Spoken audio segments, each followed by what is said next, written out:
Convido agora o palestrante João Renato Arbex para falar um pouco sobre a sua trajetória como engenheiro de materiais. João, boa noite, muito obrigado por você poder aí dispor de alguns minutos para conversar conosco.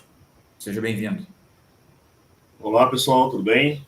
Obrigado, professor Leonardo, pelo convite. É um prazer poder estar aqui. E obrigado a todo mundo aí também de se dispor a participar. Muito bem, gente. Eu sou formado pela UFSCar também. O professor Leonardo foi meu veterano, inclusive. Na engenharia de materiais, com ênfase em materiais metálicos, né, metalurgia. Fiz meu mestrado lá também.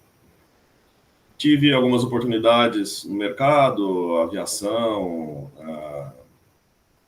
parte também um pouco de pesquisa na Embrapa, e estou há 10 anos trabalhando como engenheiro de manufatura em processos de soldagem na Volvo Equipamentos de Construção. Basicamente, a gente faz escavadeiras, carregadeiras, aqueles caminhões de mineração, aqueles pequenininhos, sabe? Que dá a roda maior que a gente. Isso aí. Bom, deixa eu compartilhar a minha tela aqui com vocês, para a gente poder passar os slides. E começar de fato.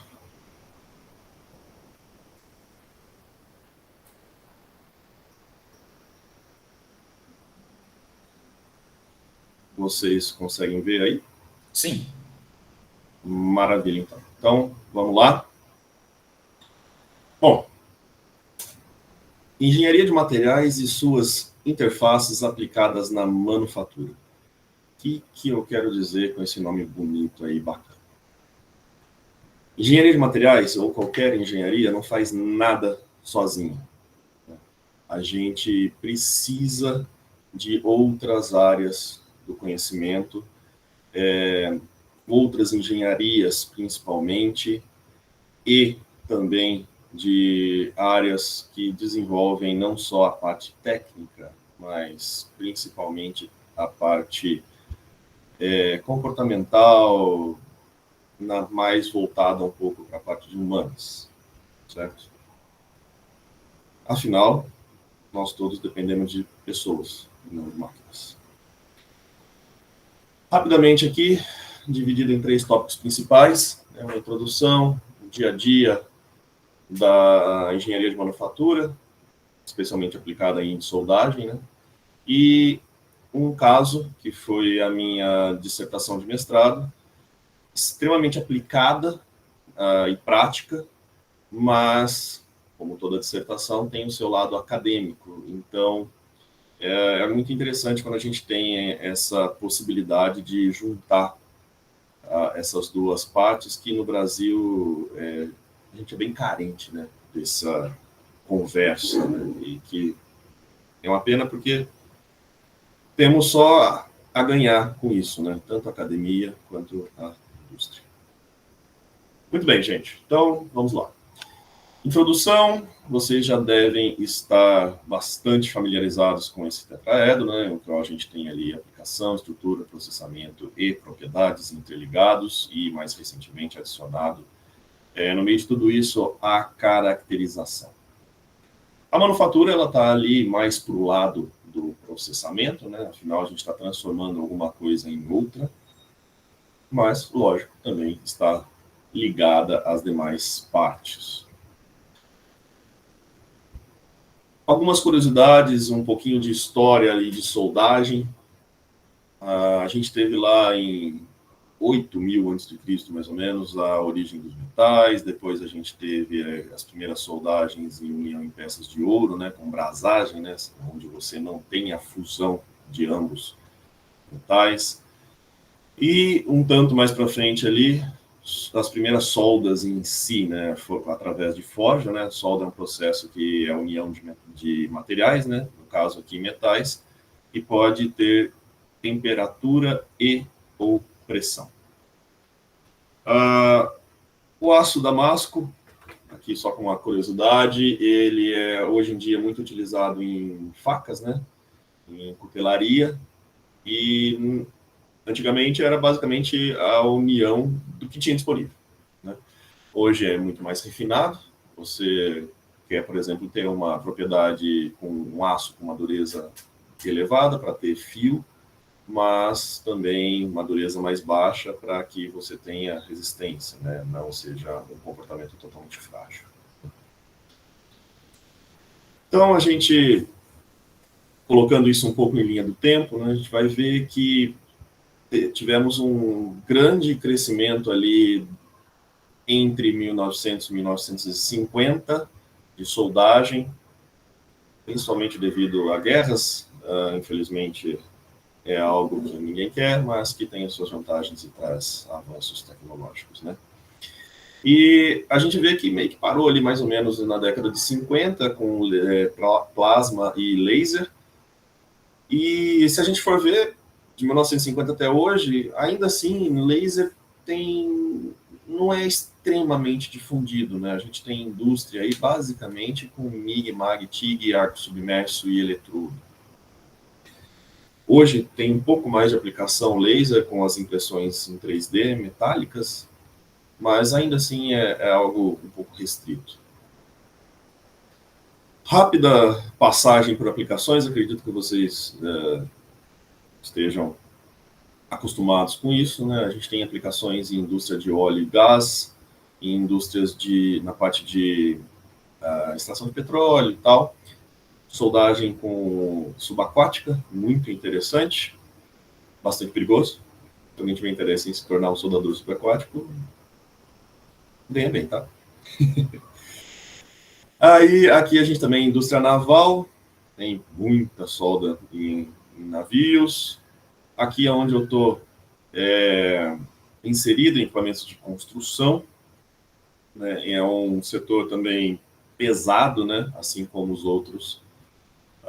Aqui, só para vocês terem ideia de ordem de grandeza, meu dia a dia eu falo de chapas com espessura, chapas finas para mim tem espessura de 10 milímetros, mais ou menos.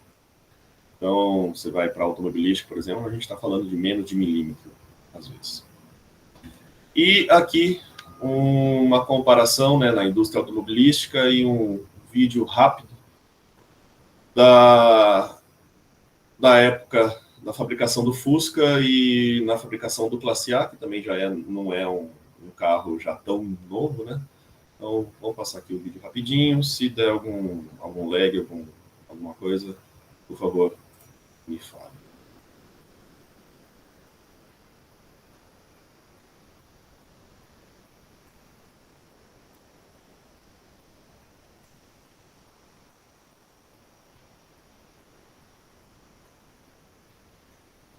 Deixa eu puxar para essa tela aqui. O vídeo está um pouquinho acelerado, mas vocês veem aqui bastante operações manuais, soldadores e operadores de máquina, basicamente, né, manipulando as pinças de soldagem a ponto, colocando todas as peças manualmente, fechamento de grampos também totalmente manuais. E era o que tinha disponível na época, né? E se a gente pegar, né, que mais ou menos em 1950, novas tecnologias de soldagem não foram criadas, mas o processamento em si, a manufatura mudou muito. A gente já vê aqui robôs, uma linha completamente robotizada, você não vê pessoas, robôs transportando peças, colocando as peças em ferramentais, né, gabaritos, fazendo toda a prensagem e segurando as peças sozinho, automático, e robôs manipulando as pinças de soldagem ponto. Então, apesar do processo não ter evoluído tanto assim, vamos dizer, em termos de tecnologia, a manufatura evoluiu muito. Então, continuando aqui, passando um pouco para falar de engenharia de manufatura. Então, dia a dia de um engenheiro de manufatura, aqui um pouco mais voltado para soldagem, mas a gente, em qualquer área de manufatura, você vai ter coisas muito parecidas, mas também as suas peculiaridades. Então, vamos lá. Processo para você definir como que você vai fazer o processo de soldagem, né? Então, você tem a estrutura do produto, né? Então, a engenharia de produto, né? O desenvolvimento, eles falam o que fazer, né? Então, como você precisa fazer um chassi. Como que esse chassi vai ser? Quais são as especificações de soldagem, né? Quais são as especificações geométricas? A engenharia de manufatura, por sua vez, ela fala como fazer. Então, você tem toda a parte de chaparia, tal, você precisa colocar isso em um gabarito. Como? Como vai ser esse gabarito? Ele vai ser automático? Ele vai ser manual? Como você vai colocar as peças? Como vai ser a movimentação dessas peças? Ponte rolante? Robôs? Enfim. Qual vai ser o procedimento, né, o processo de soldagem? Eletrodo? MIG? MAG? TIG? Enfim. Como que você vai, nesse processo, cumprir os requisitos de soldagem? Lembrando que a gente precisa fazer tudo isso o mais rápido possível, né? Bom, então a engenharia de produto desenvolveu ali o produto, o que fazer, né? Aí a gente vai para o desenvolvimento das peças, né, de chaparias. O engenheiro de manufatura, na parte de soldagem, ele não atua diretamente no desenvolvimento de peças, mas tem a sua participação porque as peças, obviamente, vão afetar o produto final. Por exemplo, qual que é o padrão de chapa de espessura, o padrão de espessura de chapas no país? É milímetro? É polegada? O desenho, a especificação, está em unidade internacional, né? Milímetro? É em polegada? Quais que vão ser as conversões? Porque no final, o que importa é que aquele produto cumpra os requisitos, né, especificados pela engenharia de produto. Né? Quais são as tolerâncias de espessura de chapa? Por exemplo, você tem uma chapa na horizontal, outra na vertical e outra na horizontal em cima, e tem uma espessura máxima. Mas você tem variações no processo de corte, variações no processo de laminação dessa chapa, então você vai ter tolerâncias em espessura, você vai ter que jogar com essas tolerâncias para cumprir o final, né? Então, a gente faz tudo isso, né, analisando o produto, desenhos, né? Aí passamos para ferramentais, como que a gente vai, gabaritos, né, como que a gente vai fazer a localização, a geometria dessa peça, como que vai ser o layout da área, né, qual vai ser o fluxo produtivo dessa área, da onde vão chegar as peças, para onde elas vão, vai ter algum tipo de contrafluxo de peça tendo que voltar pelo menos o caminho que ela foi, enfim. Aí a gente vem com a validação do processo de soldagem, né, especificações de procedimento de soldagem. Então, preciso cumprir aquele determinado requisito. Como eu vou fazer isso? Puxa, eu vou fazer uma solda MAG com arame desse jeito, beleza, vou lá, faço o teste. Maravilha, deu certo? Deu certo. Atingiu o que eu esperava? Atingi. Então, você vai travar os parâmetros de soldagem dentro daqueles intervalos. Deu certo. Feito isso, você também precisa fazer tryouts, né, que são as primeiras peças a serem produzidas de um produto novo, por exemplo, ou de um produto que sofreu algum tipo de alteração. Aí você também precisa pegar a parte dimensional, de geometria, cumpre o que foi especificado. A soldagem pode cumprir, mas a geometria, como é que foi? A gente está falando aqui de soldagem pesada, né, com cordões bastante grandes de solda, né, um grande volume de solda. E como a gente sabe, né, no processo de solidificação você tem um aumento e depois um encolhimento, né, um aumento de volume e depois a redução de volume. Esse encolhimento vai impactar diretamente na geometria final do produto. e você começa a fazer um processo, uma gabaritagem nas dimensões nominais. Então, se você tem lá que de uma peça a outra 100 milímetros de distância, se você colocar nesses 100 milímetros, a chance de você acabar com menos de 100 milímetros é muito grande, porque isso vai encolher. Uma noção geral, de forma geral, você perde 1 milímetro a cada metro de solda, né? Você reduz a dimensão, né, na linear. Então, como que você vai compensar isso? Você tem distorções de solda também. Qual vai ser o balanceamento? Porque você está dando calor na peça de um lado, o outro lado está frio, então ela vai distorcer para aquele lado. Então, você precisa fazer esse balanceamento, né? Lógico que também tem as inspeções, né? Se a solda saiu no chassi, na peça final, conforme o esperado, né? Visualmente, ensaios não destrutivos, até ensaios destrutivos, né? Você precisa padronizar tudo isso com instruções e entrar em produção e aí com a melhoria contínua, né? Então, a engenharia de manufatura, né, aqui está um pouco mais detalhado, mas de forma geral ela é responsável em um ambiente de produção por fornecer materiais, então máquina, certo? Equipamentos e métodos, ou seja, colocar como isso vai ser feito. Vamos dar um exemplo aqui de layout. Pode parecer alguma coisa simples, mas é algo que pode gerar grandes desperdícios no ambiente de produção, né? Então, você tem a entrada e a saída de um processo e a peça vai passar pelo processo A, B, C e D. Muito bem. Como que você faz o fluxo disso? A peça entra, sai ali, né? Entra pelo processo A, passa para o processo B, passa para o processo C, para o D e aí sai. Muito bem. Se isso aqui no meio for uma rua, o que vai acontecer? O operador aqui ele vai ter que passar daqui para cá, pode ter que passar daqui para cá, daqui para cá, daqui para cá. Se ele tem que atravessar a rua, o ambiente fabril tem movimentação, tem empilhadeiras, por exemplo. Isso pode gerar um acidente. Então vamos lá, vamos tentar de novo. Atravessar a rua não é legal. Então vamos lá, entrada, saída, processo A, B, C, putz, não coube. Vou colocar o D aqui. Ih, deu ruim. Tem que atravessar a rua aqui de novo. E aí vai ficar longe para sair. Então, vou perder tempo em movimentando.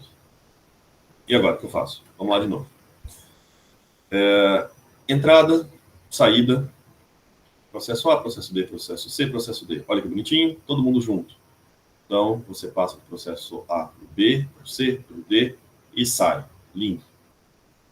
Ninguém atravessa a rua, está todo mundo junto, você não tem perda, né, e desperdício em movimentação. Aí vem a próxima dificuldade. O processo A leva 1 hora, o processo B leva 3 horas, o C 2 e o D meia hora. Como é que você balanceia isso? O operador aqui que está no processo D vai ficar 1 hora, aliás, 2 horas esperando o processo A acabar? Porque só quando acaba o processo A que vai para o processo C. Você vai ter que ter estoque aqui no meio, provavelmente, porque o processo C não vai consumir na mesma velocidade que o A faz. Mesma coisa para o B.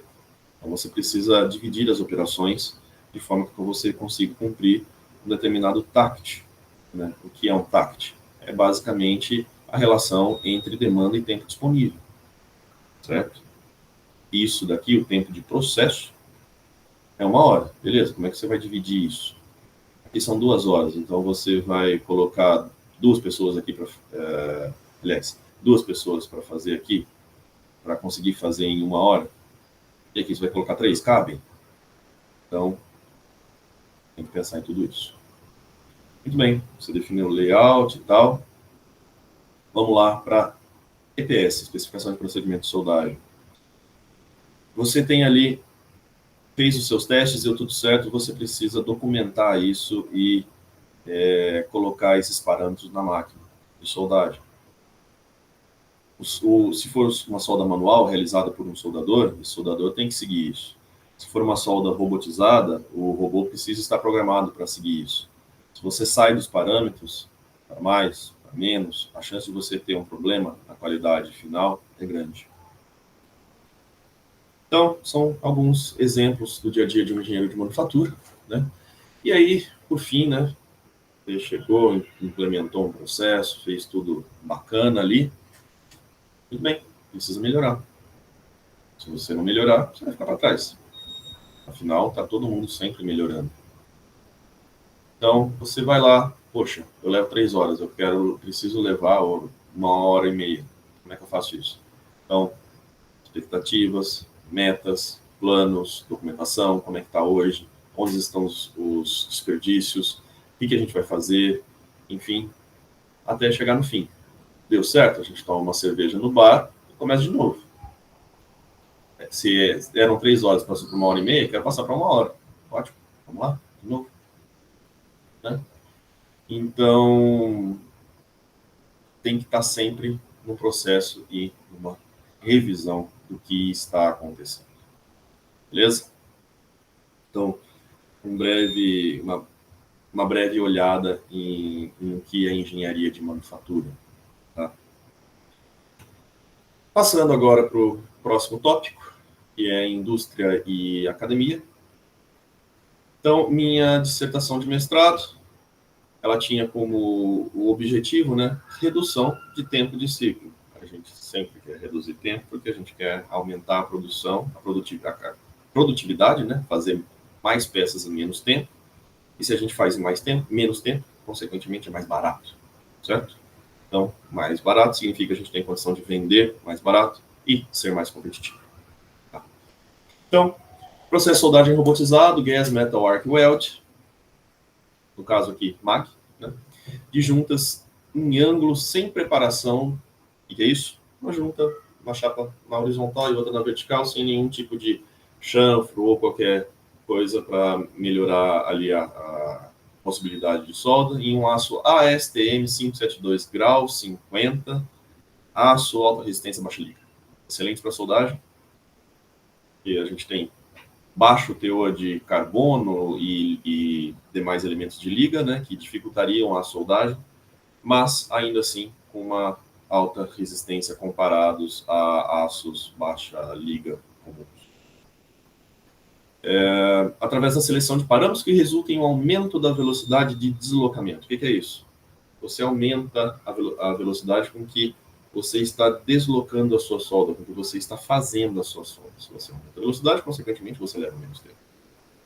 E, claro, cumprindo os requisitos geométricos do cordão de solda, né, sem comprometimento na qualidade final em termos de defeitos superficiais, propriedades mecânicas e microestrutura.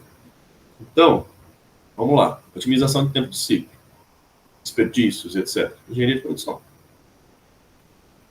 Aumento de velocidade de deslocamento, parâmetros. Engenharia mecânica, parâmetros de máquina. Aço, matéria-prima, engenharia de materiais. Defeitos superficiais, porosidades, trincas, propriedades mecânicas, resistência, microestrutura, engenharia de materiais.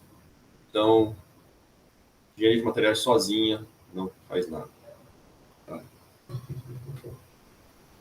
Então, vamos lá. O que é o processo de soldagem Gas Metal Arc Weld? Então, um processo de união entre duas partes metálicas. MIG ou MAG, mais popularmente conhecido, né? MIG, Metal Inert Gas, MAG, Metal Active Gas. E que muda? Além de um ser gás inerte e o outro ativo. Basicamente, o gás ativo ele reage com o metal ali líquido, né, na poça de fusão, e tem algumas vantagens nisso. O gás inerte não reage. Então, MIG solda basicamente qualquer tipo de metais e ligas comumente disponíveis, né? Então, aço carbono, baixa liga, média, alta, inoxidável, alumínio, magnésio, cobre, enfim. E, afinal, é inerte. Ele não vai ter nenhuma reação ali que possa comprometer. E MAG, basicamente, restrito a aços carbono, baixa liga. Ok? Afinal, se você colocar um gás CO2, por exemplo, em vez de um argônio para soldar alumínio, vai virar uma meleca. Então, como é o equipamento de soldagem, né? Uma máquina de MIG ou MAG muda basicamente só o gás. Tá? os eletrodos, né, que é o arame de solda, muitos funcionam para ambos os processos, então você só vai ter uma diferença aqui no gás. Então você precisa de uma fonte de gás, uma fonte de soldagem, que vai fornecer ali tensão e corrente, um alimentador de arame, obviamente o arame, né, por onde vai passar aqui por dentro do alimentador e vai chegar no bocal aqui, numa tocha de soldagem. Por fora desse bocal, você tem o gás de proteção passando, e ele serve basicamente para proteger a poça de fusão. Essa é a função primária, né? Não deixar o gás, o ar atmosférico entrar em contato com o metal fundido ali. E, no caso do gás ativo, reagir também e dar propriedades diferentes para a soldagem. Tá? Aí você tem um arco elétrico que vai ser aberto entre a peça, entre o arame, o eletrodo e a peça que está sendo fundida, né? A peça, nesse caso, é o polo negativo e o arame é o polo positivo. E aqui o metal transferido, a poça que a gente chama de poça de fusão. Certo? Muito bem, vamos um pouquinho mais a fundo na parte técnica. Transferência metálica, a gente tem alguns tipos diferentes de transferência metálica, basicamente globular, curto-circuito e spray, que vai spray ou pulverização e o arco pulsado. O que vai influenciar no tipo de transferência? Corrente, tensão, bitola do eletrodo, decomposição. Aqui a gente tem mais alguns vídeos curtos, mostrando detalhes da transferência por curto-circuito, né, globular e assim por diante. Vamos colocar eles aqui.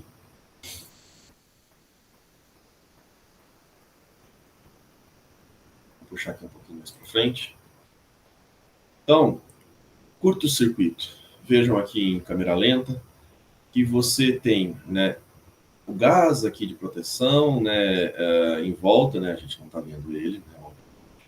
Aqui você tem o arco, né, o plasma, formado pelo arco elétrico, e o arame, né, o eletrodo.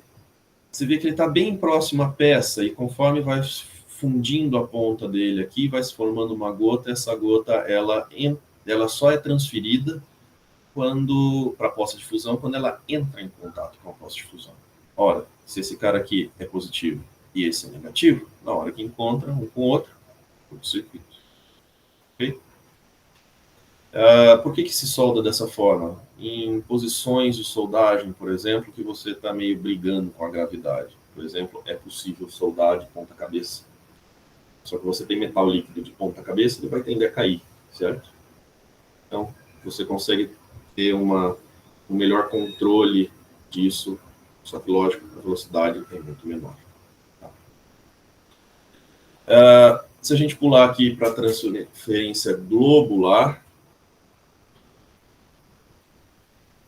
como o próprio nome diz, são pequenas gotículas, né? Novamente, a gente tem aqui em volta o plasma, o arco elétrico, e vejam que o arame, né, que o eletrodo, está um pouco mais longe da peça. Por quê? A gota ela não é transferida quando encosta, e sim quando ela, por gravidade, se desprende do eletrodo. Tá? Então, você tem uma gotinha se formando aqui, ela vai ficando mais gordinha, mais gordinha, mais gordinha, até aqui, né, tensão superficial, gravidade, enfim, ela cai ali para a poça de fusão e é transferida. Aqui a gente tem transferência por spray ou pulverização. Também extremamente autoexplicativo. Então, a gente vê que, em vez de gotículas agora, de uma gotinha só, você tem gotas pequenininhas que estão sendo ali pulverizadas. Vejam que o arame está quase sumindo aqui da tela, então ele está bem mais longe aqui, né, da peça, de fusão. Aqui a gente já vê um arco elétrico bem mais forte e contínuo, né, e muito material sendo depositado. Então, ou seja, maior velocidade. Geralmente é esse tipo de transferência que você utiliza em processos que você quer alta produtividade. Qual que é a diferença dele para o curto-circuito? Se você tentar soldar nessa posição de ponta-cabeça, por exemplo, você vai acabar com vários metaizinhos líquidos caindo em você. Então, é um pouco mais difícil. Afinal, você tem uma temperatura muito mais elevada, porque os parâmetros estão mais altos. Se a gente voltar aqui para o slide anterior, a gente tem aqui a corrente e a tensão. Então, conforme você vai aumentando a corrente e tensão, você vai tendo aqui a mudança para spray. E aqui, um pouco mais em detalhes, o arco pulsado. Como o próprio nome diz, é um arco que vai, em vez de ficar contínuo, ele vai pulsar. Então, a gente vê aqui que ele faz um formato de uma onda quadrada, né, ou quase quadrada, né? Então, você tem aqui o arco, ele acende, apaga. Acende, apaga. Quando ele acende, ele vai formando a gotinha vai ficando gordinha, e quando ela está bem gordinha, ela cai, certo? E aí o arco apaga. Aí ele acende de novo, forma outra gotinha e apaga. Né? Conforme a corrente vai caindo, você tem ali o momento da transferência. Tá? Qual que é a vantagem disso? Poxa, né? Por que você está fazendo tudo isso? Porque você tem a vantagem de alta velocidade e menor aporte térmico na peça. Então, se você tem menor aporte térmico com mais velocidade, e apesar desse menor aporte térmico, você tem bons resultados de fusão ali entre o metal de base, o metal de solda e o outro metal de base. Então, quais são os parâmetros? Né? O que a gente precisa? Primeiro, não é qualquer máquina de solda que consegue fazer esse processo. Você precisa de uma máquina que seja sinérgica, ou seja, o processo Mig-Mag ele é um processo de tensão contínua. Então, se você tem determinada potência e uma tensão contínua, quem varia é a corrente, certo? No processo sinérgico, você varia tanto a corrente quanto a tensão. Então, o que você controla? O tipo de gás de proteção e o tipo de eletrodo e o tipo de material que você está soldando, e a máquina vai ajustando tudo isso automaticamente, certo? Porque você precisa ali formar uma onda quadrada, no fim das contas. Então, se você pegar aqui, você tem uma corrente de base, né? Você vai esquentando a ponta do eletrodo, aí você sobe com uma corrente para uma corrente de pico. Durante essa subida, a gotinha começa a se formar. Na corrente de pico aqui, a gotinha ela vai engordando, né? Ficando maior, e até que chega aqui na corrente de descida, onde ela desprende do eletrodo e começa tudo de novo. E a gente está falando de milissegundos isso acontecendo. Então, precisa de umas máquinas especiais. E aí a gente tem um processo novo, que ele é uma evolução desse arco pulsado, que é o processo PMC. Esse processo foi desenvolvido pela fabricante Fronius. Outras fabricantes têm processos similares que vão fazer algo parecido, mas cada uma com a sua tecnologia, né? Então, muito bem. Por que ele é diferente do outro? Porque você vai formando e deixando essa gotinha um pouco mais gordinha, e você não controla exatamente a hora que ela vai cair, porque você depende de gravidade, tensão superficial e etc. Né? Nesse processo aqui, você controla. Como? Induzindo pequenos curtos-circuitos e forçando a gota se desprender do eletrodo. Qual que é a vantagem disso? A vantagem é que, controlando isso, você consegue fazer ajustes finos, né, em tempo real, e, com isso, aumentar bastante a velocidade de soldagem. Vou tentar fazer uma analogia aqui, parece um pouco bobo, mas vamos lá para vocês conseguirem entender um pouco melhor. Então, processo convencional, né, arco pulsado convencional. Imaginem a seguinte cena. Então, vamos lá, vou precisar da ajuda da imaginação de vocês. Vocês estão num carro, dirigindo numa retona ao lado de uma parede. E você tem uma arminha de espirrar água na mão. Tá? Então, imagine que você, a cada apertadinha que você dá nessa arminha, é como se fosse um pulso aqui do ar. Então você aperta um pouquinho, sai um pouquinho de água. Você aperta uma vez, sai um pouquinho de água. Você aperta de novo, sai um pouquinho de água. Se o carro está andando, o que vai acontecer? Você vai meio que fazer um risco nessa parede. Ok? Agora, imagina que esse carro começa a aumentar a velocidade. E você vai ter que apertar, então, mais rápido. Vai chegar num ponto que seu dedinho, por mais que você esteja vendo e recebendo todas as informações, seu dedinho não consegue apertar e você não consegue acertar. E em vez de uma linha reta, você vai fazer tracejado. É o que acontece se você aumentar demais a velocidade de deslocamento no processo pulsado convencional. Tá? Agora, vamos para esse processo agora. Imagina que você, em vez do seu dedinho, você tenha um dedo biônico, super, hiper tecnológico, em que, conforme a velocidade do carro aumenta, você consegue acompanhar isso e corrigir o tanto que você está apertando ali. Ou seja, você tem uma linha contínua em vez de uma linha tracejada. Exatamente a mesma coisa que acontece na solda aqui. Se você aumentar a velocidade, você vai ter um pedacinho no processo convencional, um pedacinho com solda, um pedacinho com menos solda, ou até sem solda, um pedacinho com solda, então vai ficar um tracejadinho ali, um cordão de solda que ele é mais gordinho, mais fininho, mais gordinho, mais fininho. Você não quer isso. Então, no outro processo, você tem um cordão de solda retinho e uniforme. Falando aqui de qualidade, né, de junta soldada, né, o que a gente precisa cumprir, basicamente requisitos geométricos, que são, né, aqui tendo uma chapa, aqui outra chapa, né, isso aqui é uma junta em ângulo, né, 90 graus. A essa altura aqui é a garganta de soldagem, aqui a gente tem uma perna, outra perna, e os metais de base aqui. Muito bem. Então, um parâmetro é a garganta de solda, que é o tamanho que a solda precisa ter ali, né? Calculado pelo pessoal de engenharia de produto, né? Para que aguente ali os esforços. E aqui você tem outro parâmetro geométrico, que é o raio de transição, ou seja, basicamente o ângulo, né? O raio formado aqui entre o metal de base e o metal de solda. O que é isso? Quanto mais agudo esse raio aqui, né, esse ângulo, maior concentração de tensão, vida e fadiga. E, além disso, penetração de raiz. Se você tem uma chapa aqui e outra chapa aqui, elas estão separadas, e você quer soldá-las, ou seja, você quer uni-las, você deseja que você consiga fundir o máximo possível aqui dessa interface, como se fosse uma peça só. Então, o que é isso daqui? Resistência estática. Certo? Então, você garante vida estática e infadível. E, lógico, você tem os defeitos aqui inerentes dos processos de soldagem, né?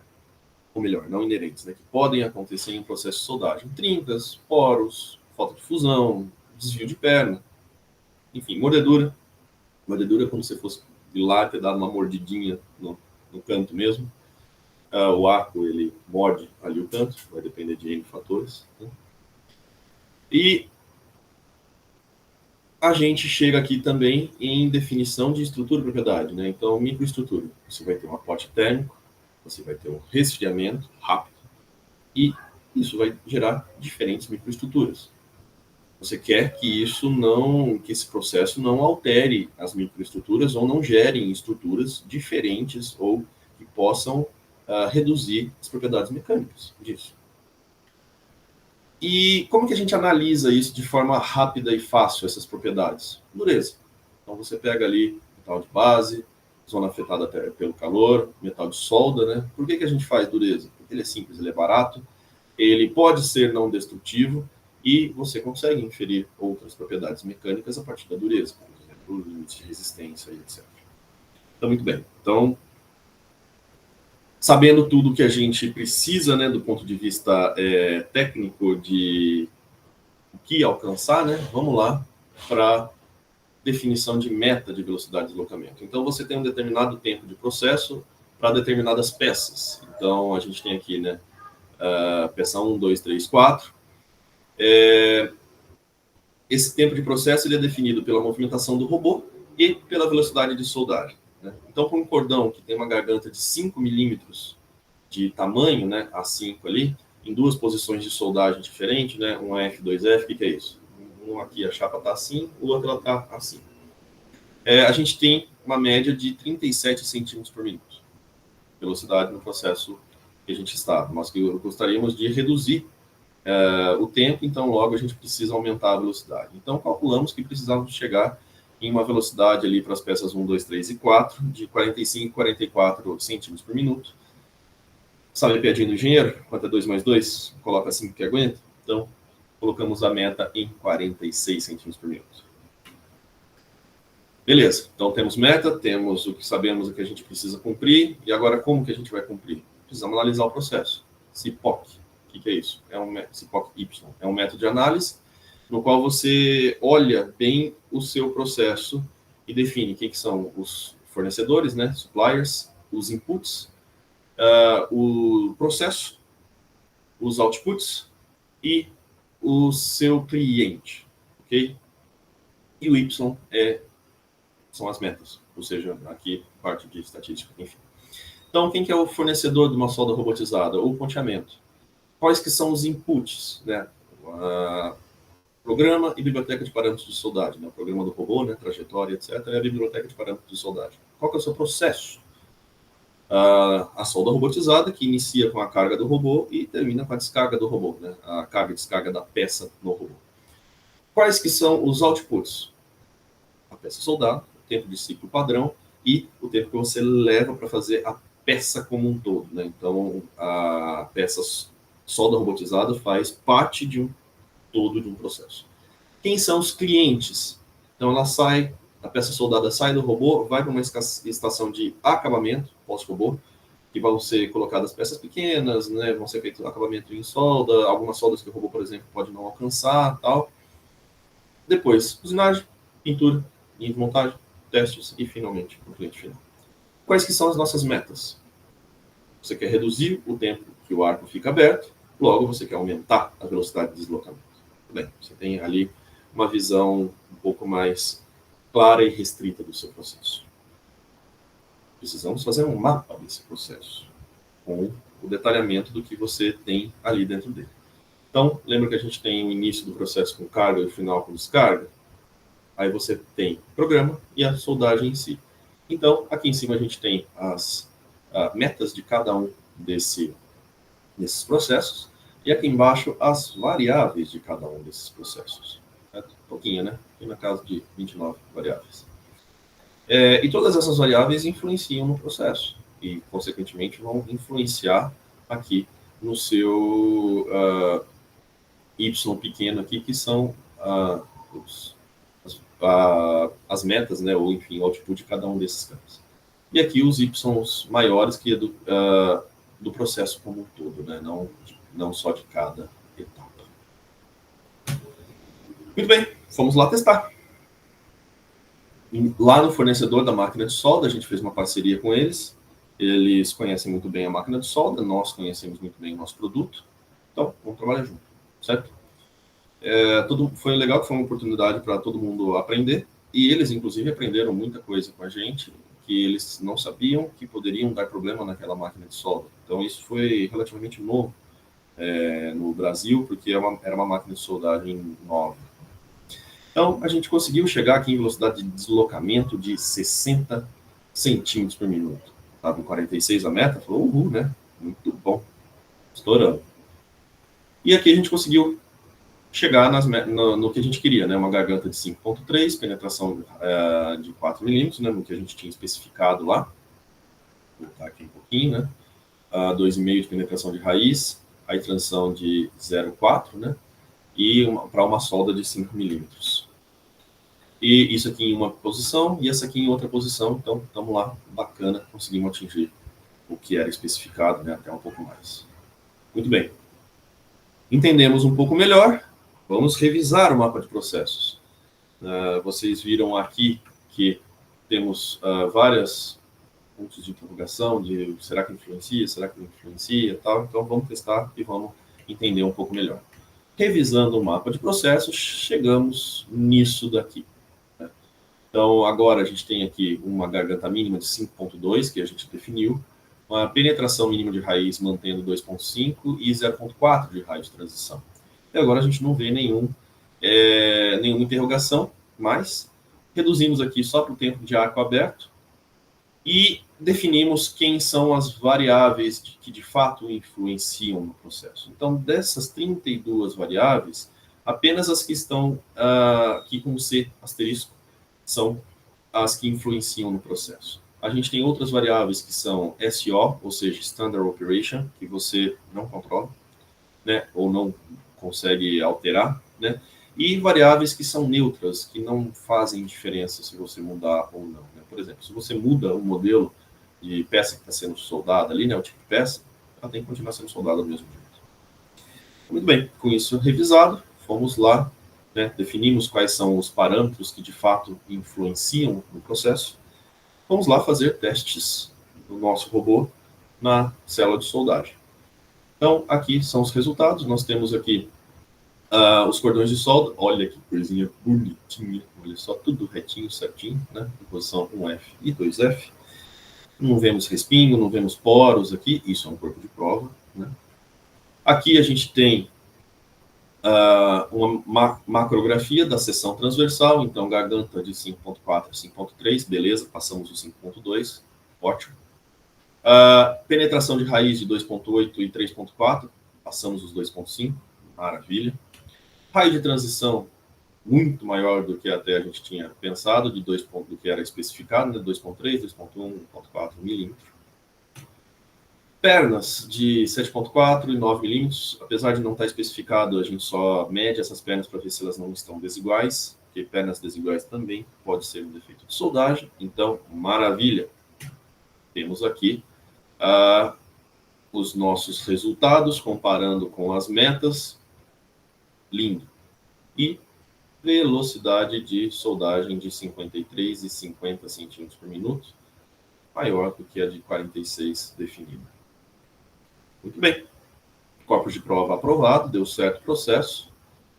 Vamos dar uma olhada na dureza, no perfil de dureza. Aqui a gente tem segmentos ao longo da solda, né? Aqui, onde são medidos o perfil de dureza. Aqui, em laranjinha, o processo pulsado convencional e o processo PMC. A gente vê que aqui está bem perto. Uma pequena diferença aqui, porque os cordões, a gente começou sempre no mesmo lugar e terminou, o cordão varia, né, um para o outro. Então, a gente chegava em um processo no metal base, tá, um pouquinho antes do que no outro, porque o cordão é um pouquinho maior que o outro. Mas, basicamente, dureza muito igual entre eles, sem ultrapassar os 400 líquidos, muito pelo contrário, né? Então, bacana, se a gente tem a dureza igual, né? Então, microestruturas devem ser iguais, né? Aqui um pouquinho mais detalhado, né? Onde que é o metal base, onde que é a zona afetada termicamente, onde é o metal de solda, tal. Microestruturas, vamos lá. Então, aqui a gente começa a falar das micrografias, né, que elas foram tiradas do metal base, da ZAC e do metal de solda, né? A amostra C, aqui desse lado, é uma amostra com processo PMC, e a D, processo pulsado convencional, tá? Então, aqui, primeiro falando do metal de base, né, como esperado, né, sem novidades para esse tipo de aço, né? Ambas compostas por ferrita e perlita, com grãos deformados pela laminação. Aqui a zona afetada pelo calor, que normalmente é a mais crítica, e uma solda, né?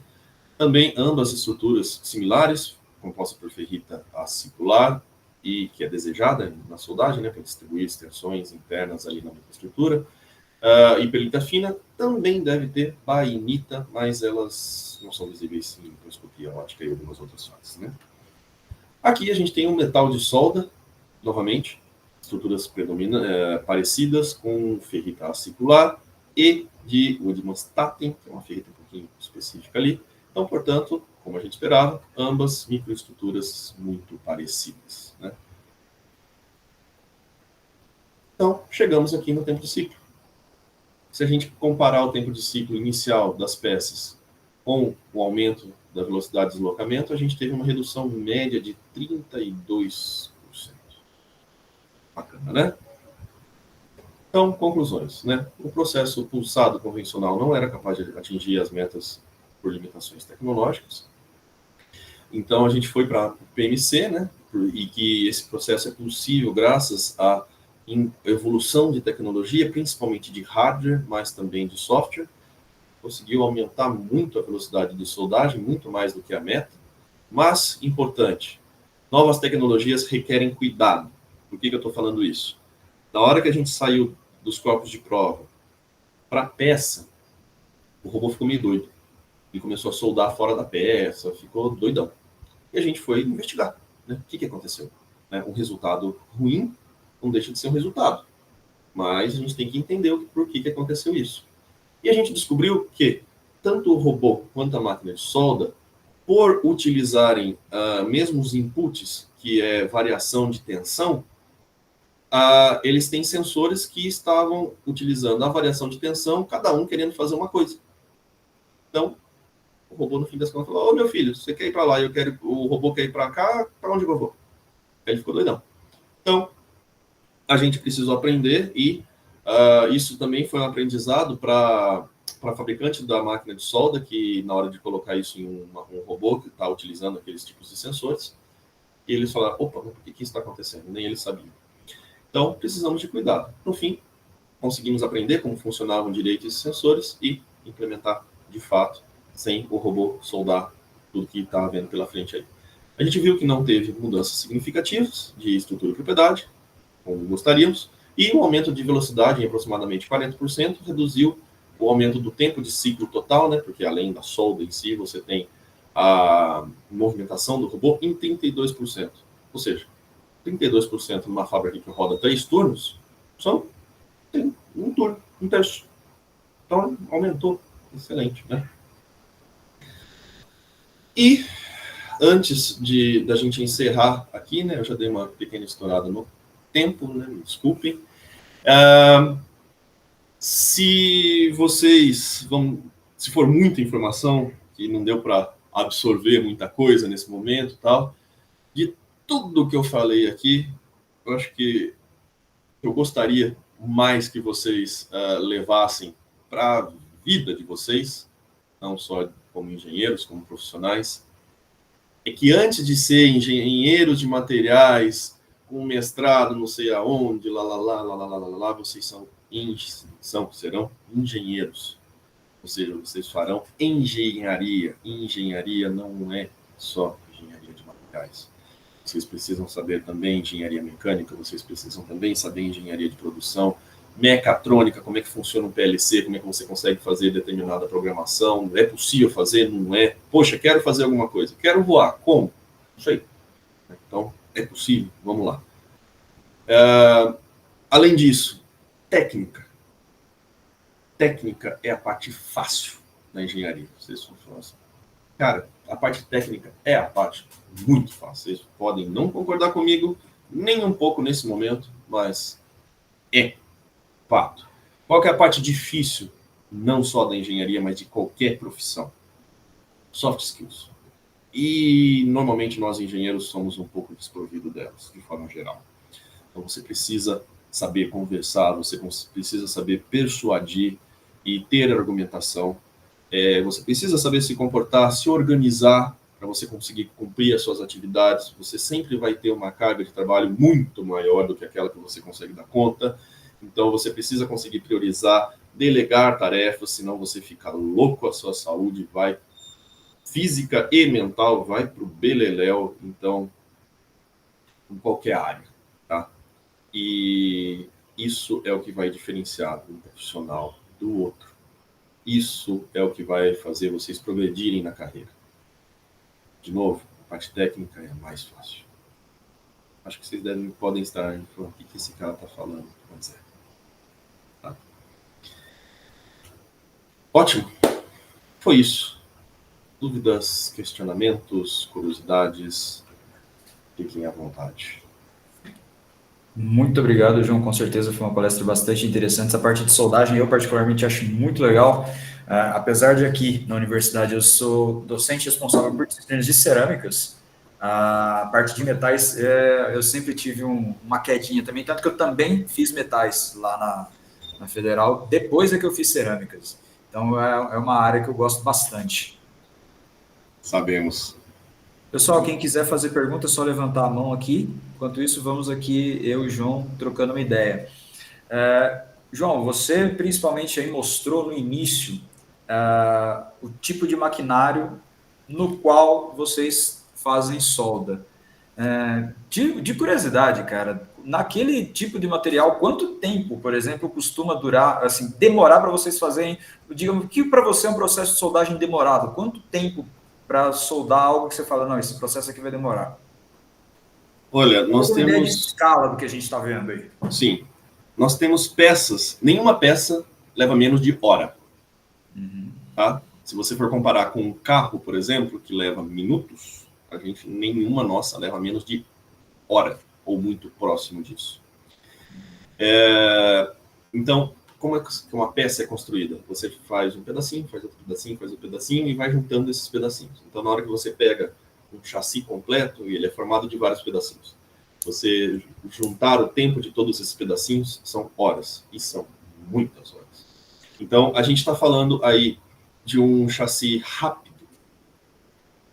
de uma peça rápida, na casa de, por exemplo, na casa de 4 horas. Se a gente for falar de uma caçamba de caminhão articulado, né, nossos caminhões carregam aí o menorzinho 25 toneladas e o maior que a gente produz 45 toneladas de carga, né? E lembrando que eles andam em terrenos extremamente não amigáveis e acidentados, a gente leva aí na casa de 24 a 25 horas para terminar. Quando eu comecei lá, né, a gente levava 35 horas. Então, há 10 anos atrás, levava-se 35 horas. Há 10 anos depois, levamos na casa de 25 horas. Então, e isso se dá a evolução do processo? sim. Pura e simplesmente, ou por exemplo, nesses 10 anos, é o mesmo material ou também evoluiu-se no material? É o mesmo material de base, são as mesmas chapas, basicamente nas mesmas espessuras, pequenas variações de espessuras aí ao longo do tempo. Tamanho, basicamente o mesmo, afinal continua com a mesma capacidade de carga. Processo de solda teve uma pequena mudança, mas nada que influenciasse grandes coisas. Como que a gente conseguiu? Eliminando desperdícios, movimentações ferramentais, tendo mais disponibilidade, organizando melhor a distribuição de tarefas, tal. Então, grande parte disso não veio de tecnologia, vamos dizer assim. Veio de sentar e olhar e analisar o processo. Tá? Quando a gente começa a fazer alguma coisa, a primeira vez que você vai fazer alguma coisa, você vai demorar. A segunda vez que você vai fazer aquela coisa, você vai ser mais rápido, porque você já identificou alguma coisa. Opa, em vez de eu fazer esse primeiro, eu consigo fazer aquele outro, tal. Lógico que preciso respeitar determinadas coisas, né? Então, no caso da caçamba, eu preciso, antes de mais nada, nivelar ela, fazer determinadas soldas em determinadas direções, porque você está jogando calor para lá e para cá, então você vai tender a puxar para um lado para o outro, né? Tal, enfim. Mas também teve alguma evolução de tecnologia. A gente conseguiu uns resultados bacanas introduzindo algumas máquinas de soldas diferentes. Uma máquina denominada com processo Hyperfill, ou seja, você tem 2 arames de solda juntos saindo no mesmo bico. Então, 2 arames de solda saindo pelo mesmo furinho. Qual que é a vantagem disso? Você tem um arame 2.0. Você tem uma determinada densidade de corrente que passa por aquele arame. Então, ou seja, para você conseguir chegar numa determinada densidade de corrente, você vai dividir a corrente pela área de seção transversal. Então, você precisa de muita corrente para ter uma densidade alta. Afinal, você vai ter uma área alta. Se você tem 2 arames 1.0, por exemplo, né, com 1 milímetro de bitola, com a mesma corrente passando naquele arame, você vai ter uma densidade muito maior, afinal a área é menor. Então, ou seja, se você tem mais corrente passando por menos área, você vai esquentar mais. Se você esquenta mais, você funde mais rápido. Lógico que isso implica em outras coisas. Mas, enfim, também teve uma certa evolução aí nesse ponto. Massa. João, muito obrigado pela sua apresentação. Vou te liberar, porque afinal de contas nós estamos numa quinta-feira, 8 da noite. Relaxa. Muitíssimo obrigado pela sua apresentação. Eu tenho certeza que o pessoal curtiu bastante. E fica aí o convite, se um dia estiver passando aqui pela região, venha conhecer a UFLA, venha conhecer também o nosso departamento. Opa, sem a menor sombra de dúvida, iremos. Sim, tenho parentes aí em Lavras, então, assim que possível, Massa. participamos. Ok?